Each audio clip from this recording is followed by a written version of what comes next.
Hey everybody, it's me again. Woo! Flower in the building. I'm on here to talk about a little story and a few more things that I've been thinking about today. When I was younger, 14, 15, I always wanted to be in and I wanted to listen to the music everybody was listening to. I wanted to know what people were talking about and I wanted to be hip. And I remember that feeling, and I know a lot of people are still stuck in that feeling. But I remember what it is to be there.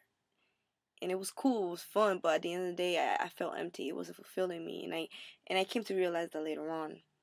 But what I'm really trying to get at is the music that I used to listen to.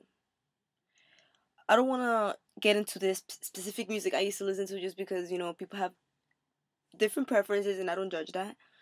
But the music I listened to back then had to do more with the type of scene I was trying to be part of.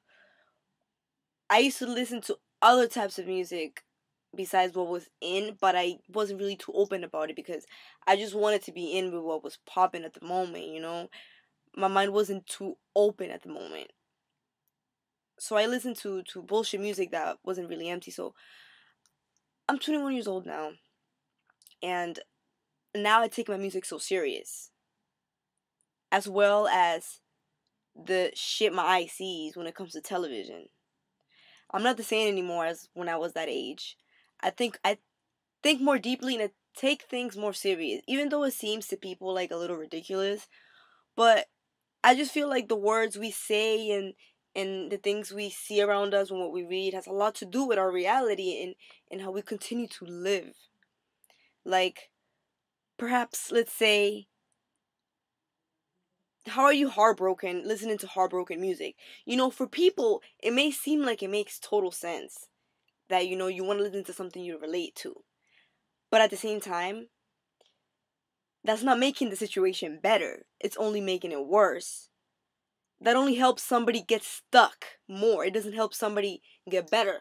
Unless you're somebody that's down to earth enough to realize that, okay, I'm heartbroken. I should be listening to music that helps me, motivate myself to forget about this person.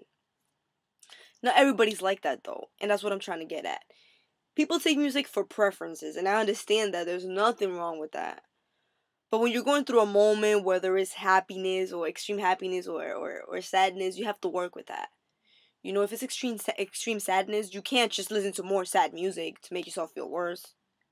I mean, it makes sense to a lot of people, like I said. It's all about preferences, but I feel like music is a therapy. And music does have a lot of influences how we live. That's why it is good to keep an open mind when it comes to music. I feel like people that tend to listen to one certain type of music tend to have a lot to do with that scene, the scene that music applies to. You guys know what I'm trying to say. More people that keep an open mind and listen to every type of music, I feel like I'm one of those people. I listen to anything, you put anything, I'll try to get the best out of it, even if I don't understand it. I can listen to jazz, I can listen to tango, I can listen to reggaeton, I can listen to bachata, I can listen to house, I can listen to merengue, any type of crazy shit, like rock, any type of crazy shit, fucking indie. I listen to everything. It's good to keep an open mind. And this is where I feel like I was confused when I was younger. I feel like I wanted to be part of the scene, so I didn't want to admit that I liked all these other certain types of music. So I feel like I just got myself too much into the scene. It maybe at certain points in my life, I made a lot of mistakes because of the scene that I was in, and I'm not blaming it directly on music, but that's just a little example. I think music and the television we see have a lot to do with how we live our lives. A lot. Maybe not directly. I'm not saying that because maybe not directly. Let me not get into out of topic. But I feel like it does affect us until a certain point. Like another example when it comes to TV. Women, when we're little girls, we watch all these TV shows and they're always about either princesses or girls that get their heart broken or girls that are suffering or spoiled girls, period. Princesses, that type of thing. That type of perfect world of a girl that's all pink and the blue prince comes along and everybody loves you and you're the spoiled one, when in reality fucking life is not like that, you know? And we grew up like that, and a lot of girls, I feel like they stay stuck in that spoiledness of this fairy tale reality that they introduced us when we were so young, and it just stayed in us so much until this day. I feel like it has. I feel like when you raise a woman, you should be way more honest about how the world really is instead of keeping her away from how it is, because, I mean, it's unfair that little boys, it's okay for them to know sex since they're little, and it's not okay for little girls to know sex since they're little. If you really think about it, that makes no sense. There's no balance in that, because then we grow up and then we find ourselves with a bunch of guys that know exactly what to do the wrong way, and a bunch of girls that don't know how to do anything the right way, because they were never introduced to this. They were told that they were gonna get the world served in a freaking gold platter, and that Blue Prince was gonna arrive in the backyard on top of a horse, like, hey baby, I'm here. But the world ain't like that. And when you hit reality, shit, you're still stuck in that, you know, I'm home thinking at night about the Blue Prince that's gonna come. And you're not thinking about it that way. You're thinking about, damn, I can't wait till the perfect guy comes along and he has a perfect job and has a house and he's cute and adorable. And if you sum that up, you're describing the fucking Blue Prince you used to fucking look at and love when you were little. It's crazy shit if you really, really think about it. You know, nobody's perfect in this world, and when it comes to people, we trade their traits, their bad traits, for other beautiful traits that they have. But once again, let me not get off topic. Let me get back into the television and music thing. Like another quote that I've been tweeting. I tweeted this like a couple of times on my Twitter. Like, I know a lot of people are gonna be like, "What the fuck?" But it's just a thought that I have. Like, how can people say they hate drama and they sit there and watch television, reality TV shows full of drama? Like, I personally do not like drama. I don't even like watching it. It's funny, whatever. Whatever, it's funny to you, but personally it's not funny to me.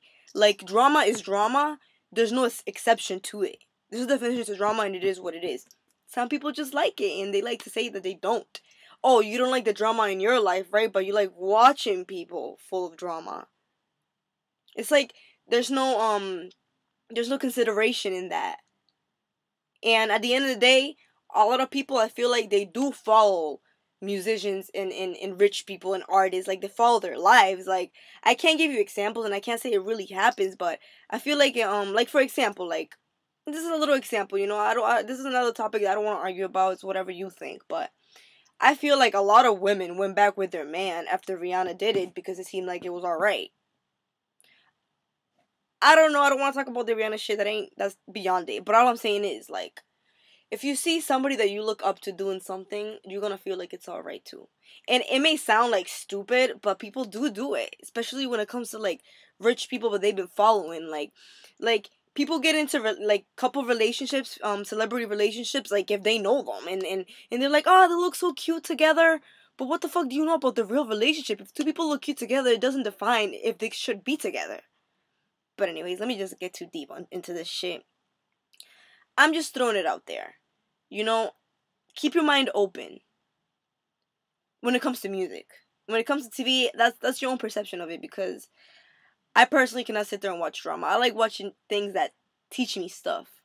Or I don't really like watching TV at all, because commercials are another topic.